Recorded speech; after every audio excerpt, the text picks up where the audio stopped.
बोलिए भारत माता की। वाह।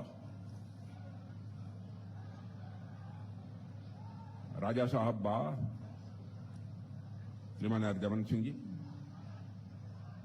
और हमारे पूर्व वायुसेना प्रमुख श्री आर.के. जी भदौरिया, क्षेत्रीय महामंत्री श्री नागेंद्र शिकरवार, श्री गिरिराज सिंह कुशवाहा जिलाध्यक्ष, श्री कन्हैया लाल गुप्त लोकसभा प्रभारी, श्री हेमेंद्र शर्मा लोकसभा संयोजक और श्रीमती सीमा उपाध्याय पूर्व सांसद, श्रीमान छोटे लाल जी वर्मा विधायक, श्री भगवान सिंह जी कुशवाहा, श्री चौधरी उदय भान सिंह जी पूर्व विधायक, श्री महेश जी गोयल पूर्व विधायक, डॉक्टर राजेंद्र सिंह जी पूर्व विधायक, श्री राम सकल जी गुर्जर पूर्व विधायक, श्री जितेंद्र वर्मा, श्री कालीचरण सुमन, श्री मधुसूदन शर्मा और श्रीमान प्रदीप भाटी और यहां मौजूद मेरे सभी सम्मानित बहनों एवं भाइयों, इस स्थान पर किसी सार्वजनिक सभा को संबोधित करने के लिए लंबे समय के बाद आप लोगों के बीच में उपस्थित हुआ हूं और आप लोगों ने बहुत ही गर्मजोशी के साथ स्वागत किया। आप लोगों ने फूलों का गुलदस्ता भेंट करके स्वागत किया है, बहुत सारी प्रतिमाएं भी भेंट कर आपने स्वागत किया है, खड़े होकर तालियां बजाकर आपने स्वागत किया है।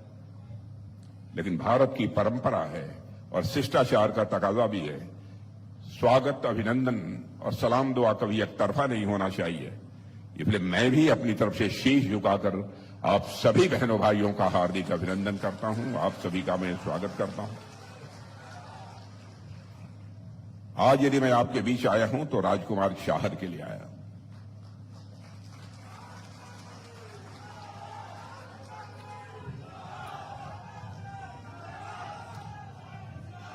मेरे बहनों भाइयों, राजकुमार चाहर मेरे बहुत प्रिय लोगों में हैं।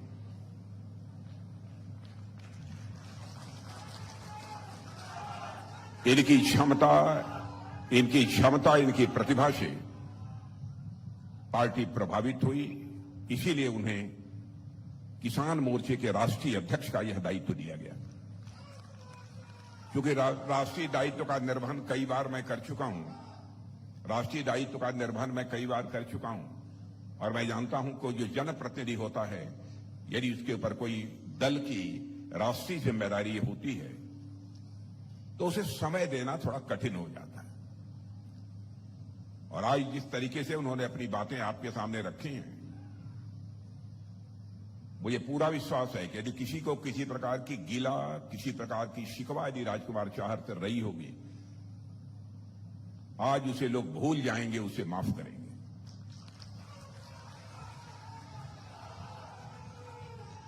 क्योंकि मैं आप लोगों को अच्छी तरह जानता हूं। आप लोग जीते हैं, मरते हैं, जो कुछ भी करते हैं आप देश के लिए करते हैं, किसी व्यक्ति के लिए नहीं करते। इसलिए व्यक्ति का प्रश्न नहीं है, कौन सी ऐसी राजनीतिक पार्टी है जो कि देश का मस्तक सारी दुनिया में ऊंचा कर सकती है, इसके बारे में आपको विचार करना है।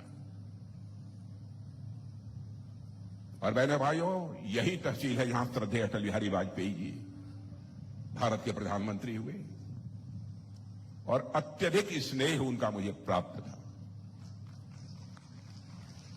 उत्तर प्रदेश के मुख्यमंत्री के रूप में भी जब मैंने जिम्मेदारी संभाली तो आदरणीय अटल बिहारी वाजपेयी जी का ही मेरे ऊपर आशीर्वाद था। आज यहां आया हूं, स्वाभाविक रूप से उनकी याद मुझे आती है, इसलिए कुछ भी कहने के पहले एक बार मैं शीश झुकाकर उनकी स्मृति को अपनी श्रद्धांजलि अर्पित करता हूं। बहनों भाइयों, भारत की ही नहीं बल्कि दुनिया की एक बहुत ही सम्मानित शख्सियत थे आदरणीय अटल बिहारी वाजपेयी जी। आज उनके क्षेत्र में मैं यहां खड़े होकर बोल रहा हूं।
पहले कुछ बोलता था तो भारत की बातों को जितनी गंभीरता पूर्वक लिया जाना चाहिए लोग नहीं लेते थे। भारत कमजोर देश है, सुने न सुने कोई फर्क नहीं पड़ता है। लेकिन आज आपको जानकर खुशी होगी, सारी दुनिया में भारत का कद इतना ऊंचा हुआ है कि आज यदि अंतर्राष्ट्रीय मंचों पर भारत कुछ बोलता है तो सारी दुनिया कान खोलकर सुनती है भारत बोल क्या रहा है। यह भारत की हैसियत सारी दुनिया में बनी। यह मैं समझता हूं किसी देश की छोटी उपलब्धि नहीं है। जो भी सच्चा राष्ट्रभक्त होगा, देशभक्त होगा, सारी चीजों को भुलाकर इस बात से गौरवान्वित होगा कि सारी दुनिया में हमारे देश का मस्तक ऊंचा हुआ है। यह कोई सामान्य बात नहीं है। और आज यदि मैं आप सबके सामने यहां पर मौजूद हैं बहनों भाइयों, तो मैं पूज्य बापू को याद करना चाहता हूं। महात्मा गांधी। शायद पढ़े लिखे लोगों को इस बात की जानकारी होगी, 1947 में जब भारत को आजादी मिल गई थी तो महात्मा गांधी ने कहा था कि जिस कांग्रेस के झंडे के तले हमने आजादी की लड़ाई लड़ी है, अब उस कांग्रेस को अपने को भंग कर देना चाहिए। कांग्रेस नाम से कोई राजनीतिक पार्टी नहीं होनी चाहिए। लेकिन बहनों भाइयों, निहित स्वार्थवश कांग्रेस के लोगों ने सोचा कि कांग्रेस का नाम जब तक रहेगा हम देश की जनता को भुनाते रहेंगे कि आजादी यदि मिली है तो केवल हमारे कारण मिली है और किसी दूसरे कारण नहीं मिली। लेकिन मैं आपको बधाई देना चाहता हूं, सारे देश की जनता का अभिनंदन करना चाहता हूं। बापू ने जो 1947 में कहा था कि कांग्रेस को भंग कर देना चाहिए, समाप्त कर देना चाहिए, और कोई तो नहीं कर पाया, लेकिन अब वह कांग्रेस को समाप्त करने का काम कोई कर रहा है तो आप लोग कर रहे हैं। इसलिए मैं आप सबका अपनी तरफ से अभिनंदन कर रहा हूं। आप महात्मा गांधी की मुराद को पूरा कर रहे हैं। महात्मा गांधी की दूसरी मुराद यह थी, भारत से गरीबी समाप्त होनी चाहिए। और मैं जो भी कहने जा रहा हूं उसके बारे में मैं एक बात उसके पहले मैं कह दूं आपसे, बहनों भाइयों, मेरी कोई बात यदि गलत हो, हमारे प्रेस के मित्र भी यहां हैं, आप लोगों में से पढ़े लिखे लोग हैं, एक भी बात यदि हमारी गलत हो तो आप मेरी आलोचना कर दीजिएगा, मैं उसका स्वागत करूंगा। और यह बात मैं इसलिए कह रहा हूं कि जिंदगी में हमने राजनीति की है तो जनता की आंखों में धूल झोंक कर राजनीति नहीं की है, जनता की आंखों में आंख डालकर राजनीति की है।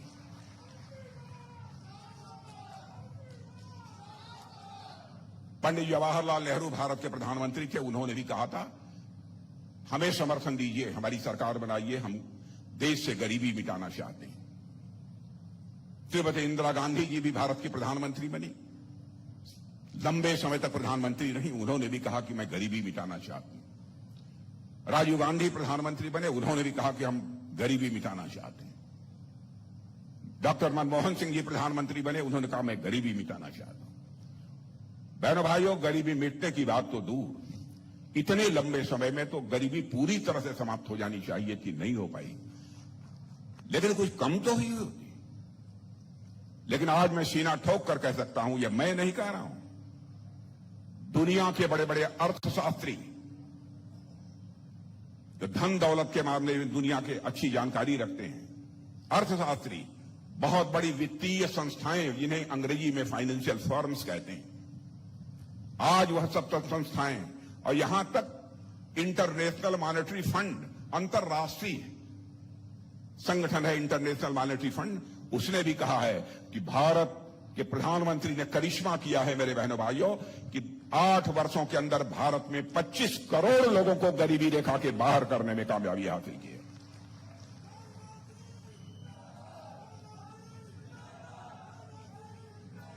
और मैं कहना चाहता हूं, 10 वर्ष तक केवल हमारी गवर्नमेंट रह जाए, गरीब कहने वाला कोई भारत में नहीं बचेगा। बहनों भाइयों, मैं दावे के साथ में कह सकता हूं, जो भी समाज के लिए कल्याणकारी योजनाएं हम लोग प्रारंभ की हैं, समाज के सशक्तिकरण के लिए की है। मुझे मालूम है कि जिस समय शौचालय बनाने की बात हो रही थी, हम लोग जाते थे तो लोग कहते थे क्या सरकार का काम शौचालय बनवाना है, टॉयलेट बनवाना है? बहनों भाइयों, सोच का अंतर है। मां, बहन, बेटी किसी भी जात की हो, किसी भी पंथ की हो, किसी भी मजहब की हो। मैं समझता हूं हर स्वाभिमानी भारतीय जो होगा उसकी वह मां, बहन, बेटी है, बहनों भाइयों, चाहे गरीब हो चाहे अमीर हो। उसकी इज्जत और उसके सम्मान की रक्षा करना हर स्वाभिमानी हिंदुस्तानी का यह कर्तव्य होता है। इसीलिए हमारे प्रधानमंत्री ने संकल्प लिया, एक भी घर नहीं बचना चाहिए हिंदुस्तान में जहां पर कि शौचालय न हो, एक भी झोपड़ी शेष नहीं बचनी चाहिए जहां पर कि पक्का मकान न हो, एक भी घर शेष नहीं बचना चाहिए जहां पर कि नल के माध्यम से जल न पहुंच जाए। इसके पहले क्या किसी ने सोचा? कितने ऐसे सारे फैसले किए। गरीब इलाज के अभाव में मरने ना पाए, 5 लाख रुपए तक का मुफ्त इलाज। और अब जानते हैं इस बार हम लोगों ने फैसला लिया है, जून में सरकार बनेगी, सरकार बनने के तुरंत बाद लागू हो जाएगा। चाहे आप किसी जाति के हों, किसी धर्म के मानने वाले हों, चाहे आप करोड़पति हों, चाहे लाखपति हों, इनकम नहीं देखी जाएगी। जिसकी भी उम्र 70 साल के ऊपर है, यदि बुजुर्ग और उनकी धर्म पत्नी भी घर में यदि बुजुर्ग है, 2, 3, 4 बुजुर्ग होंगे, तो सबका प्रति वर्ष का 5 लाख रुपए का मुफ्त इलाज किया जाएगा। मेरे बहनों भाइयों, यह हमारी सरकार का संकल्प है। बापू की यही इच्छा थी, बापू की मुराद को हम लोग पूरा कर रहे हैं, गरीबी को समाप्त करने का। पहली मुराद कांग्रेस को समाप्त करने की आप लोग पूरा कर रहे हैं, और दूसरी जो उनको मुराद थी कि भारत से गरीबी समाप्त होनी चाहिए, उस मुराद को हम लोग पूरा करने के लिए पूरी तरह से प्रयत्न कर रहे हैं। और बहनों भाइयों, भारत के बारे में आपके क्षेत्र का कोई दुनिया के दूसरे देशों में रहता हो, उससे पूछिएगा। अब यहां पर जो पूर्व वायुसेना प्रमुख आर.के. सिंह जी भदौरिया हैं, इनसे पूछिएगा। ये लोग बहुत ज्यादा विदेशों में जाते रहे, पहले भी गए होंगे, आज भी जाते हैं। क्या भारत के बारे में धारणा बनी है? पहले हम लोग बोलते थे, कुछ सुनते ही नहीं था। अब कुछ बोलते हैं तो कान खोल के सुनते हैं क्या बोल रहे हैं। धन दौलत के मामले में मैं बतलाना चाहता हूं। डॉक्टर मनमोहन सिंह जी जब 2004 में प्रधानमंत्री बने थे, उस समय हमारा भारत दुनिया के देशों में इकोनॉमी की साइज, अर्थव्यवस्था के आकार, यानी धन दौलत के मामले में दुनिया के देशों में 11वें स्थान पर खड़ा था। अब कल्पना करिए, 140 करोड़ का हमारा भारत और 20-20, 25-25 करोड़ की जनसंख्या वाले देश हमसे धनवान थे। कांग्रेस के लोगों ने, अन्य राजनीतिक पार्टियों ने कभी इसकी चिंता नहीं की। 2014 में हम दुनिया में धन दौलत के आकार के मामले में, अर्थव्यवस्था के आकार के मामले में 11वें स्थान पर थे। मेरे बहनों भाइयों, 8 वर्षों के अंदर ही जंप लेकर आपको जानकर हर्ष होगा, हमारा यही भारत दुनिया के टॉप 5 कंट्रीज में आकर खड़ा हो गया, 5 देशों में खड़ा हो गया।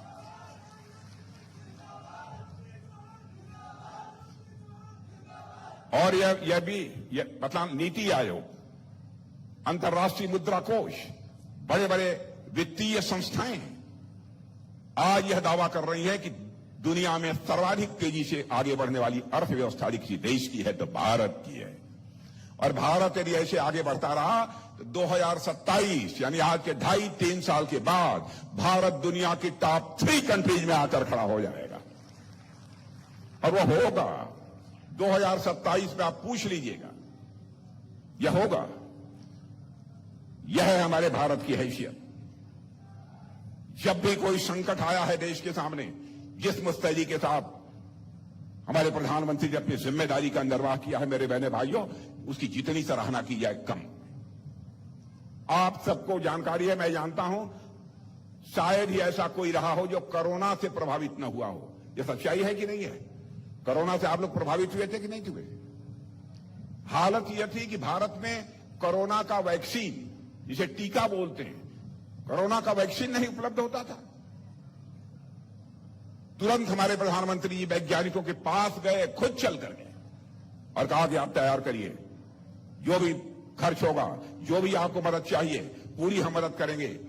और बहनों भाइयों, हमारे देश के वैज्ञानिकों ने कोरोना का टीका, कोरोना की वैक्सीन तैयार कर दी और उसका करिश्मा यह रहा कि हमारे भारत के रहने वाले हर व्यक्ति को, जितने आप बैठे हैं, इनमें से भी लोगों को 2 बार कोरोना का टीका जरूर लगा होगा, कुछ लोगों को तीसरी बार भी लगा होगा। और हम लोगों ने इतना ही नहीं किया, कोरोना का टीका उतने ही समय में यहां बनाकर दुनिया के 100 देशों को मुहैया कराने का काम भी भारत ने किया है। यह है भारत की ताकत।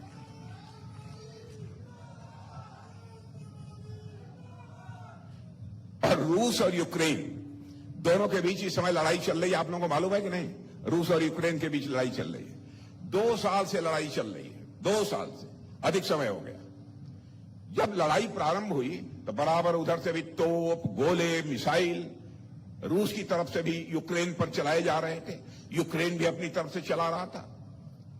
लेकिन यूक्रेन में हमारे बहुत सारे भारत के बच्चे, वहां पर कोई मेडिकल की पढ़ाई कर रहा था, कोई इंजीनियरिंग की पढ़ाई कर रहा था, कोई जो है मैनेजमेंट का कोर्स कर रहा था। लगभग ऐसे 24, 25, 26 हजार बच्चे या 30 हजार के आसपास होंगे। उनके माता पिता परेशान हो गए।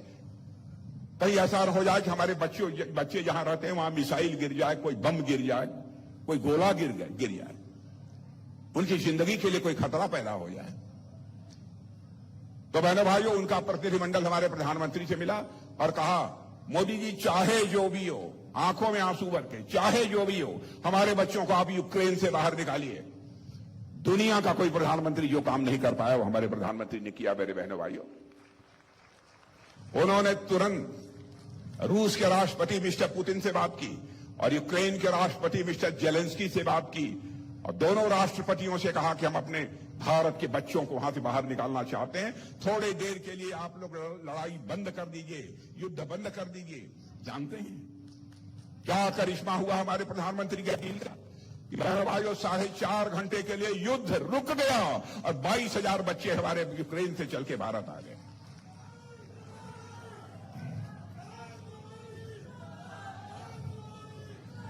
ये है भारत।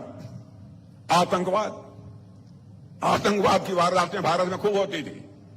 यहां तक कि केवल जम्मू कश्मीर में नहीं, महाराष्ट्र में भी, मैंने देश के कई राज्यों में, पंजाब में भी कई राज्यों में आतंकवादी वारदातें हुई। और कांग्रेस के लोग कहते हैं, साहब ये तो वारदातें होती रहती हैं, और ज्यादा से ज्यादा करते थे उसकी जांच कराकर डोजियर सौंप देते थे। और ज्यादा से ज्यादा कहते थे कि भाई मैं पाकिस्तान के साथ अब मैच नहीं खेलूंगा। बताइए क्या हो रहा है? क्या था इनके समय में? आतंकवादी वारदात होती थी, नाराजगी व्यक्त करने का तरीका यह था, अरे पाकिस्तान तुम्हारे साथ मैं खेलूंगा नहीं। ये तो बच्चों की बात हो गई। लेकिन बहनों भाइयों, आपने देखा होगा हमारे सेना के जवानों ने करके दिखाया है। आर.के. सिंह भदौरिया भी थे। हम लोगों ने यह संदेश दे दिया, भारत अब कमजोर भारत नहीं है, भारत दुनिया का ताकतवर देश बन चुका है। भारत सीमा के इस पार भी मार सकता है, जरूरत पड़ेगी तो सीमा के उस पार भी जाकर मार सकता है। यह भारत के पास ताकत, यह करके हम लोगों ने दिखा दिया है। इसलिए आपका मैं समर्थन मांगने के लिए आया हूं मेरे बहनों भाइयों। और वैसे भारत की स्थिति का जहां तक सवाल है, भ्रष्टाचार, मैं जानता हूं भ्रष्टाचार एकदम बिल्कुल देश को खोखला बना रहा है। आप कहेंगे कि आपके शासनकाल में भ्रष्टाचार समाप्त हो गया? मैं यह दावा नहीं करता कि नीचे तक जो कुछ भी भ्रष्टाचार था हम लोगों ने समाप्त कर दिया। लेकिन मैं राजीव गांधी की याद दिलाना चाहता हूं। राजीव गांधी जी ने एक बार चिंता व्यक्त करते हुए कहा था, मैं क्या करूं, मैं दिल्ली के बैंक से 100 पैसा भेजता हूं, लेकिन नीचे पहुंचते पहुंचते लोगों की जेबों में बामुश्किल 14 पैसा पहुंच पाता है। 86 पैसा भ्रष्टाचार की भेंट चढ़ जाता है। भारत जैसे देश का प्रधानमंत्री मजबूरी व्यक्त कर रहा है। मैं राजीव गांधी जी की आलोचना नहीं कर रहा हूं। मैं किसी भी देश के प्रधानमंत्री का, चाहे किसी भी पार्टी का हो, मैं किसी की आलोचना नहीं करता हूं, क्योंकि मैं मानता हूं प्रधानमंत्री प्रधानमंत्री होता है, व्यक्ति नहीं होता है, वह संस्था होता है। मैं उनकी आलोचना नहीं कर रहा हूं, लेकिन बड़ी ईमानदारी से उन्होंने अपनी चिंता व्यक्त की। क्या करें हम, भ्रष्टाचार कैसे समाप्त करें? लेकिन बहनों भाइयों, भ्रष्टाचार की उस चुनौती को किसी ने स्वीकार किया तो हमारे प्रधानमंत्री मोदी जी ने स्वीकार किया। और आप लोगों ने देखा कि जनधन खाता, मोबाइल और आधार की ऐसी त्रिमूर्ति तैयार कर दी कि दिल्ली के बैंक से यदि 100 पैसा चलता है तो 100 का 100 पैसा आपकी जेब में पहुंचता है। मेरे बहनों भाइयों, यह होता है करिश्मा। यह भी करके हमारी सरकार ने दिखाया। ऐसे कई ऐसे सारे काम हैं जिसकी मैं चर्चा करूं तो बहुत लंबा समय लगेगा। अब आप सोचिए, अब यहां पर आप लोग योग करते हैं। योग करते हैं कि नहीं? योगा करते हैं, श्वास खींचने उचने वाला एक्सरसाइज वगैरह करते हैं कि नहीं? अरे करिए, नहीं सेहत ठीक नहीं रहेगी। यह भारत के ऋषियों और मनीषियों ने दिया है। भारत के ऋषियों और मनीषियों ने दिया है। अब देखिए भारत का मस्तक कैसे ऊंचा किया जाता है। यह अद्भुत कला भी हमारी सरकार के पास है, हमारे प्रधानमंत्री के पास। वो गए संयुक्त राष्ट्र संघ, दुनिया की सबसे बड़ी पंचायत, दुनिया के सारे देशों के लोग उसमें भाग लेते हैं। वहां पर एक प्रस्ताव पेश कर दिया। एक हमारे भारत का योगा है। हमारे देश के ऋषियों और मनीषियों ने योगा की एक नई पद्धति दी है जिसको दुनिया हमारे भारत के बहुत सारे लोग अपनाते हैं। उनका स्वास्थ्य ठीक रहता है। इतने सारे विश्व में योगा किया जाना चाहिए और 21 जून को अंतर्राष्ट्रीय योगा दिवस के रूप में मनाया जाना चाहिए सारी दुनिया में। बहनों भाइयों, दुनिया के 172 देशों ने कहा कि Modi ji you are right, ठीक है, और प्रस्ताव को पारित कर। यह है भारत का करिश्मा। और भाजपा का जहां तक प्रश्न है, देखिए व्यक्ति हमारे यहां कोई कुछ कह दे ना करे, यह हो सकता है, लेकिन पार्टी यदि जो कह देगी वो करके रहेगी। कोई हमको बतला दे कि हमारी पार्टी के घोषणा पत्र में, क्योंकि बराबर 2014 में तो पार्टी का राष्ट्रीय अध्यक्ष मैं स्वयं था, इसलिए स्वयं देख रहा था। 2019 में भी प्रधानमंत्री ने कहा कि राजनाथ जी ही देखेंगे। इस बार भी 2024 में उन्होंने कहा चुनावी घोषणा पत्र भी राजनाथ जी ही देखेंगे। बराबर उनको इस बात की चिंता रहती है कि ऐसा ना हो हम कुछ कह दें और करें ना। मैं आपको याद दिलाना चाहता हूं, हम लोगों ने कहा था ना, 51 से कहते चले आ रहे हैं, जिस दिन संसद के दोनों सदनों में भारतीय जनता पार्टी को स्पष्ट बहुमत मिल जाएगा, डंके की चोट पर हम जम्मू कश्मीर की धारा 370 को समाप्त करेंगे मेरे बहनों भाइयों, और जम्मू कश्मीर का वही दर्जा होगा जो हिंदुस्तान के अन्य राज्यों का दर्जा होगा। कर दिया। कहा था ना, रामलला हम आएंगे, मंदिर वहीं बनाएंगे।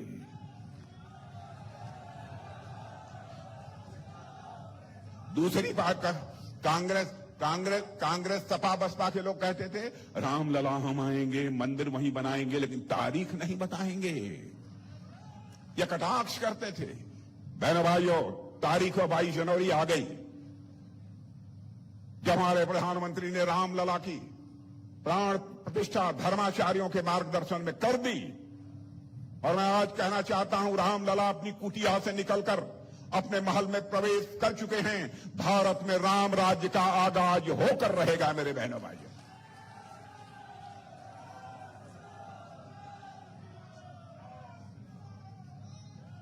जो हम लोगों ने कहा सब किया।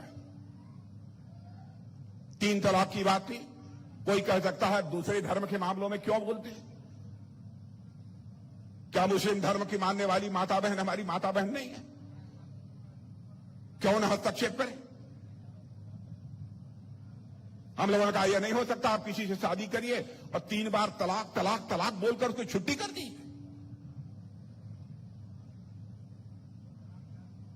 सरकार रहे चाहे भाड़ में जाए। लेकिन बहनों भाई, देश की नारी शक्ति का अपमान यदि कोई करेगा तो अन्य राजनीतिक पार्टियां बर्दाश्त कर लें, भाजपा नहीं बर्दाश्त करेगी। हम लोगों ने चुटकी बजाकर 3 तलाक को भी समाप्त कर दिया। जो कहा था सब कुछ किया और जो कहेंगे सब करेंगे।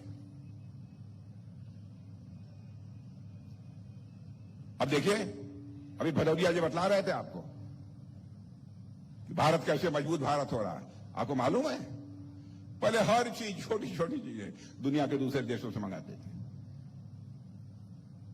और नट बोल्ट यह सब मिला जुलाकर हम दुनिया के छोटे छोटे देशों को दे देते थे जो कमजोर देश थे। कहते थे हमके 600 करोड़ रुपया का हमने एक्सपोर्ट कर दिया। लेकिन आपको मैं बताना चाहता हूं बहनों भाइयों, अब हम लोगों ने शुरुआत कर दी है। मैं नहीं कहता हूं पूरी तरह से सब कुछ कर लिया है, शुरुआत अच्छी की है, और शुरुआत अच्छी हो जाती है तो अंजाम भी उसके अच्छे होते हैं। चाहे तोप हो, बम हो, गोले हो, चाहे मिसाइल हो, चाहे टैंक हो, चाहे हमारे फाइटर एयरक्राफ्ट हो, हम लोगों का संकल्प है ये बनेंगे तो भारत की धरती पर बनेंगे और भारतवासियों के हाथों से बनेंगे।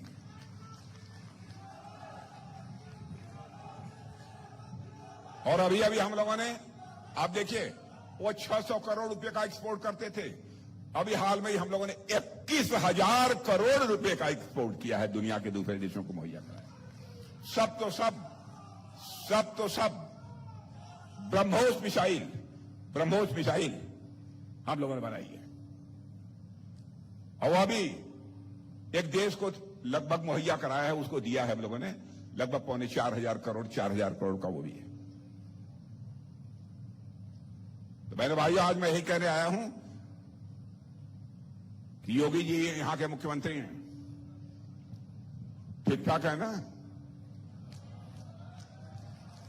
गुंडे बदमाश से सब चुस्त दुरुस्त हैं, जो दुरुस्त हैं जय श्री राम है, हौसले पस्त हैं। और बहनों भाइयों, मैं योगी जी की सराहना करना चाहूंगा, क्योंकि हम किसी भी राज्य का विकास करना चाहते हैं तो कानून और व्यवस्था का चुस्त दुरुस्त होना यह उसकी पहली शर्त होती है, और यहां की कानून और व्यवस्था को चुस्त दुरुस्त करने का काम योगी जी ने किया है।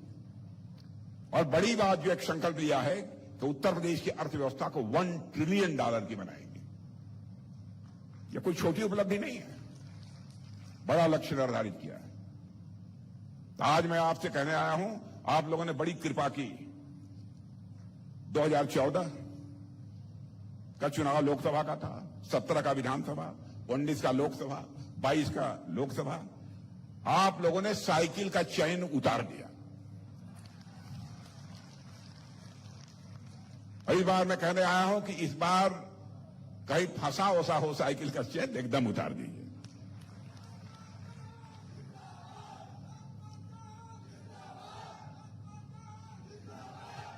और मुझे लगता है कुछ दिनों के बाद लोग पूछेंगे कि अब जो हालत होती जा रही है कांग्रेस की, सपा की, कांग्रेस के बारे में तो मुझे लगता है कि जैसे कि आज के कुछ वर्षों पहले डायनासोर पूरी धरती से, पूरी पृथ्वी से लुप्त हो गया, वैसे ही कांग्रेस भी लुप्त हो जाएगी।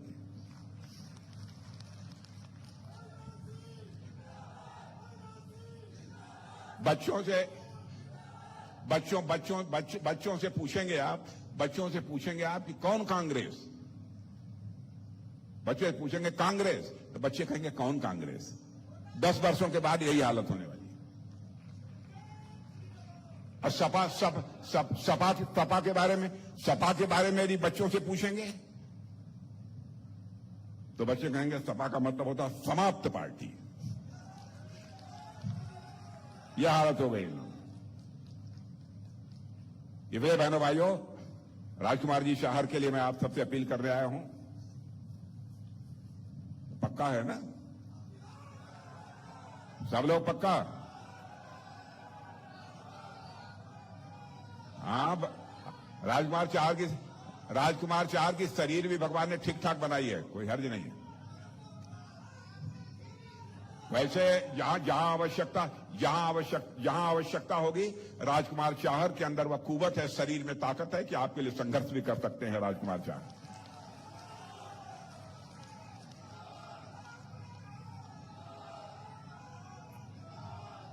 आज आपकी विधायक रानी पक्षालका सिंह जी नहीं आ पाई क्योंकि उनके पिताजी की तबीयत बहुत ही खराब है। अन्यथा मत लीजिएगा कि वो नहीं आई, राजा साहब आए हुए हैं। तो बहनों भाइयों, सभी का आशीर्वाद इन्हें प्राप्त है, राजकुमार जी शाहर को। तो मैं मानकर जाऊंगा रिकॉर्ड टूटेगा। पिछली बार कितने से जीते थे? पिछली बार 4,95,000। अच्छा। देखो भैया, सुनो। पिछली बार 4,95,000 से जीते थे। इस बार क्या होगा? हाँ, तो इस बार 5 लाख पार कर दो। तो मैं कहूंगा कि राजकुमार चाहर से कि जब 5 लाख पार हो जाए तो 6 महीना, 8 महीना, 10 महीने के बाद जब कभी फुर्सत मिले, एक बार मुझे फिर से आप बुला लेना।